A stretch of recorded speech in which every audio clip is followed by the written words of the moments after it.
Olá, nessa aula nós vamos falar dos eventos periódicos do E-Social que afetam a agroindústria, porque mesmo a maioria das agroindústrias que têm a contribuição previdenciária substituída da folha de pagamento pela comercialização da produção rural, nós temos toda a parte da folha de pagamento relacionadas às contribuições previdenciárias dos empregados, dos trabalhadores, e mais o FGTS, né, que vai ser apurado pela social, e ainda o imposto de renda retido na fonte. Então, a folha de pagamento ela tem a mesma importância, ela só não vai ser a base de incidência das contribuições patronais que são substituídas pela comercialização.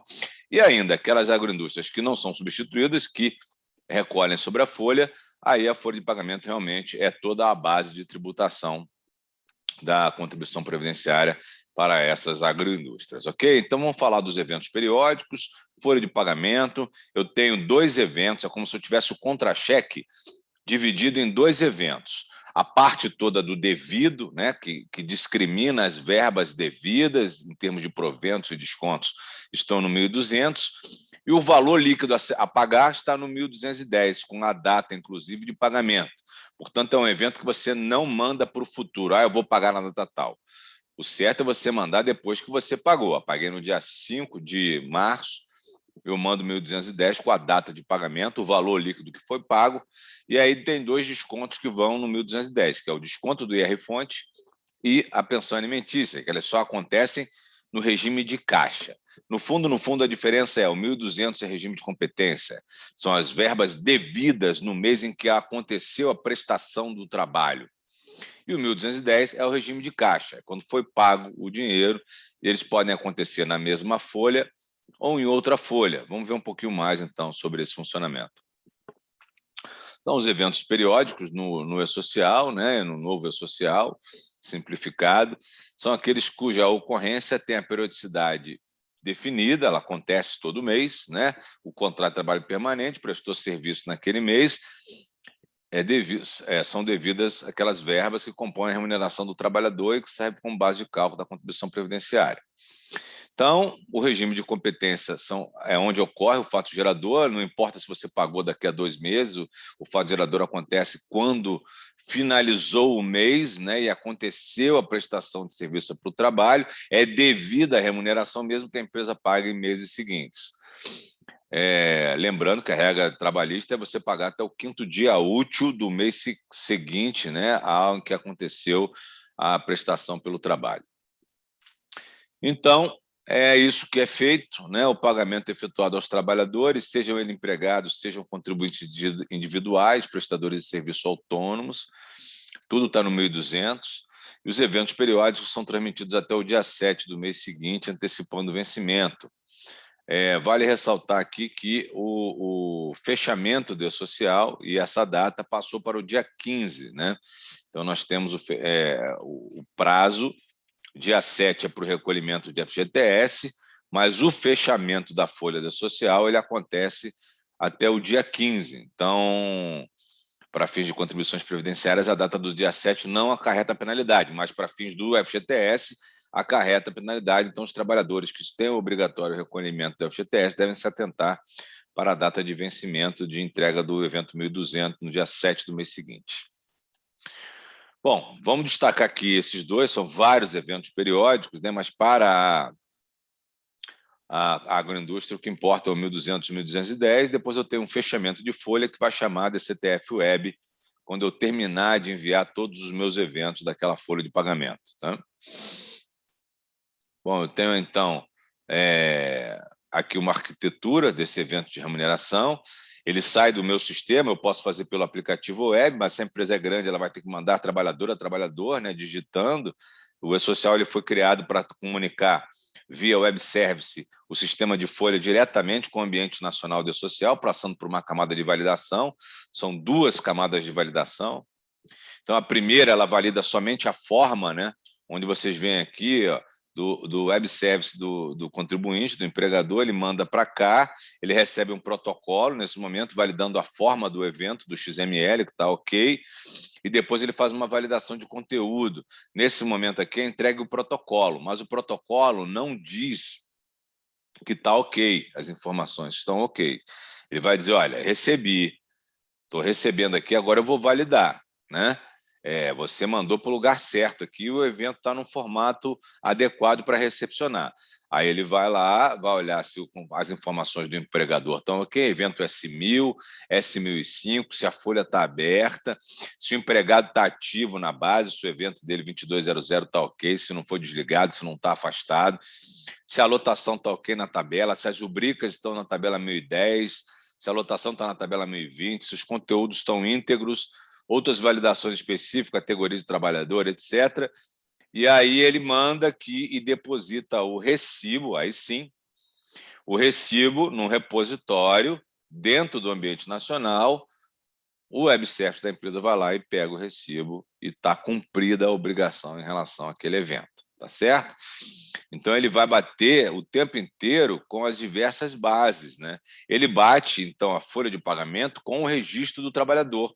Por isso que é tão importante manterem as informações das alterações cadastrais e contratuais dos trabalhadores, dos afastamentos, dos desligamentos, em pleno vigor, ou seja, tem que estar sempre atualizado, porque desatualizou lá, a folha de pagamento vai validar com o que chama de RET, que na verdade é o livro do trabalhador, livro de registro do trabalho digital. Ele vai bater aqui e vai fechar, tá? É uma coisa que não acontece hoje, né? Esse livro normalmente é um livro, a ficha eletrônica ou livro preto de registro de empregado, está na empresa, não bate com a folha de pagamento. Mas o social vai exigir que bata, que esse registro RET do trabalhador seja validado com a folha de pagamento. E aí, mandou tudo, fez as validações, fechou a folha, habilita a DCTF Web e, no futuro próximo, assim queremos, que vai habilitar o GRFGTS para recolhimento da Caixa Econômica no lugar da GFIP, né? Hoje ainda é a GFIP que faz esse trabalho para todos os empregadores na Caixa. E aqui mudou uma regra de validação, hoje você vai poder fechar a folha, mesmo que não tenha enviado todos os seus trabalhadores do RET. Faltou 5 empregados, eu vou fechar a folha assim mesmo, que eu não estou conseguindo achar aqui, o E-Social está validando, ele vai alertar, ele vai dizer, ó, estão faltando esses 5 trabalhadores aqui que você para fechar a folha. Quer fechar assim mesmo? Aí você vai fechar, né? Ele não vai perguntar isso, mas vai te dizer, numa resposta do seu evento de fechamento, que estão faltando esses 5. Tá? Então, é para tentar, porque no início havia uma validação, tinha que mandar a folha de todo mundo. Agora, o social simplificado permite que isso aconteça. Eu não sei se isso é bom ou se é ruim, para falar a verdade. Por quê? Porque você resolvia as suas inconsistências e as suas inconformidades, porque você mandar a folha faltando 5 empregados é uma inconformidade, né? Antes o social não deixava passar e fazia com que você ir lá buscasse, ele listava quais são os CPFs que estavam com problema, e você mandava, né? Agora ele não vai fazer isso, ele vai te dar um alerta e vai fechar. E você pode achar que está ok, vai deixar aquela inconformidade e aquilo pode ser objeto de fiscalização no futuro, tá? Mas aí você fecha e aí manda para a DCTF Web e recolhe em DARF na Receita Federal. No momento em que isso acontece, que a DCTF Web entra na obrigatoriedade, você não recolhe mais em GPS, porque se recolher, esse pagamento vai ficar solto e a DCTF vai ficar em aberta. Você vai ter que fazer procedimentos administrativos internos na Receita Federal, pedindo para mudar de GPS, comprovando que aquele valor se refere ao DARF que era para ter sido pago. Então, vamos evitar retrabalho, vamos evitar que mais coisas, mais burocracia aconteça pela falta de preparo, por não ter observado um novo modelo que entrou em vigor, né? O S1200 deve consolidar num único evento, então, para cada trabalhador, em cada período de apuração, é um único 1.200 por CPF. Mas eu mandei 5 folhas esse mês, é um 1.200 só. Todas essas folhas vão ter que entrar em demonstrativos. Você cria um demonstrativo para aquela folha. Paguei PLR, outro demonstrativo. Paguei férias, outro demonstrativo, né? Então, é tudo num evento só. Então, enquanto você tem os eventos não periódicos, a empresa mandando, à medida que ele acontece, admitiu, mandei, afastou de doença, mandei, voltou de doença, mandei, desliguei, mandei. O ideal é que você mande na hora, não fique aguardando. Já no evento de remuneração é o contrário, você tem que esperar que rodem todas as folhas do período, consolida num único arquivo, vai mandando os demonstrativos, vai consolidando esse arquivo. Quando você fechou o movimento do mês, é que você manda o 1.200. Não pode mandar 1.200 por tipo de folha, não. Tá? Esse evento contém informações importantes para o cálculo das contribuições previdenciárias devidas e também a identificação dos rendimentos. Tem informação de múltiplos vínculos, informações cadastrais complementares, quando, por exemplo, ele tem uma categoria e ele não está obrigado ao vínculo inicial, como o contribuinte individual, né? Então, se eu tenho um autônomo, eu não sou obrigado a fazer o 2.200 dele lá, cadastrando ele, mas eu mando aqui no 1.200 uma série de informações, pelo menos para identificar esse beneficiário no Cadastro Nacional de Informações Sociais da Previdência, porque ele possa ter um benefício previdenciário no futuro decorrente daquele trabalho que ele está prestando. Então, são solicitadas algumas informações cadastrais, como categoria, se o vínculo é urbano-rural, né? E no caso aqui, rural. Então, são essas informações. Os códigos de rubrica que compõem o contra-cheque, né? O evento de remuneração, saúde coletiva, né? Se tem pagamento, que hoje vai na DIRF, por exemplo, agente nocivo, que é aposentadoria especial, informações relativas à diferença salariais de períodos anteriores. Então, são esses os modelos aqui que são exigidos. Tá? A estrutura de informação, então, vem lá primeiro a identificação do empregador, o S1000, né, e do trabalhador, CPF mais o NIS mais a categoria, múltiplos vínculos. Então, se ele tem múltiplos vínculos, o que vai importar? O social não vai calcular o valor descontado do segurado. Se não vem isso, a social calcula o valor que deveria ser descontado, a contribuição devida pelo segurado. Tá? Informações cadastrais complementares, data de nome, data de nascimento, CBO e natureza urbano-rural. Isso aí é para casos em que o trabalhador não tem o 2.200, autônomo, prestador de serviço. Processo judicial, se esse trabalhador tem algum processo para não ser retido, por exemplo, às vezes ele tem uma moléstia grave e não é retido de imposto de renda. Então, ele obteve isso na justiça, você informa aí. Convocação do trabalhador intermitente, se for o caso. Período de apuração, estabelecimento e alotação, né? Isso vem no 1.200.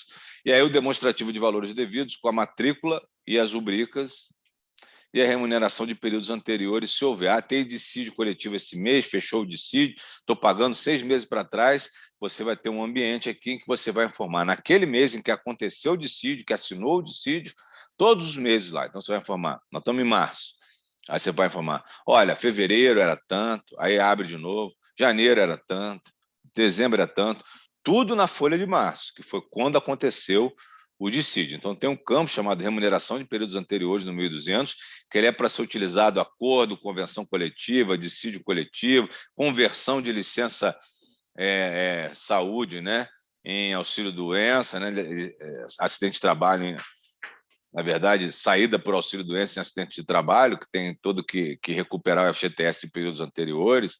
Então, toda essa dinâmica de informar meses anteriores vai ser na própria folha do mês em que aconteceu o evento, seja de convenção coletiva, seja de dissídio, seja a comunicação do INSS lá da perícia na conversão do benefício, tá certo?